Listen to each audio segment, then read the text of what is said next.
8-күн Куттуу бөбөк.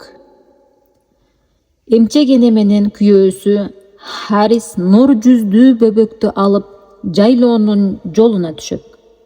Аппак ороосуна бөлөнгөн Мухаммед саллаллаху алейхи вассалам көздөрүн жылтыратып Меккеден жайлоону көздөй эмчегенесинин кучагында бара жатат.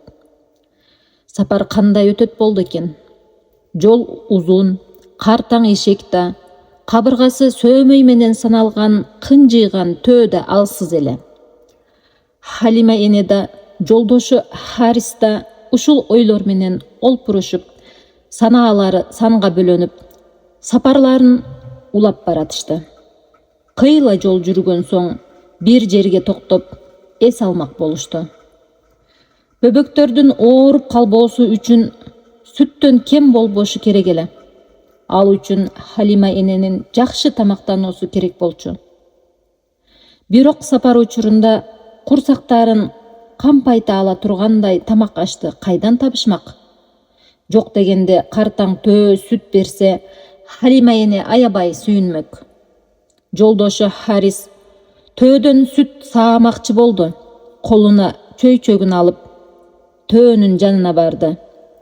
Сүт бир аз чыкса да абдан сүйүнмөк. Колун акырын төөнүн желинине алып барды.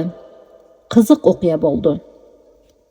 Төөнүн желининен сүт тамчылай баштады. Көргөн көздөрүнө ишене албады.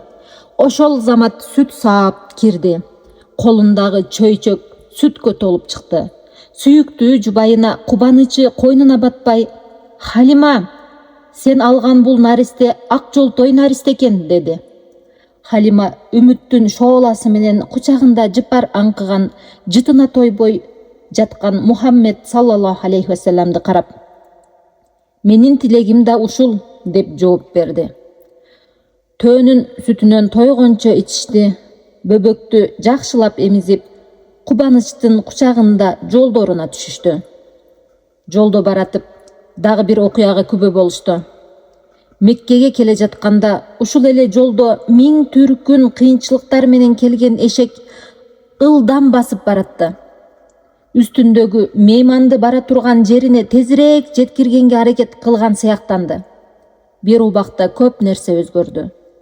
Капыстан Халима эненин сүтү көбөйдү. Кынжыйган картаң төө сүт бере баштады. Илең салаң болуп келаткан эшек шамдагай болуп калды. Булардын бардыгы эмнеден болду экен? Албетте, бул нерселердин бардыгы эң улуу пайгамбар боло турган бөбөк Мухаммед саллаллаху алейхи вассаламдын жанында болушканы үчүн эле. Муну эч ким билген жок. Халима эне жолдошу экөө эч бир кыйынчылык көрбөй үйлөрүнө аман эсен жетишти. Эми нур жүздүү наристе Мухаммед саллаллаху алейхи вассалам салкын Бадия жайлоосунда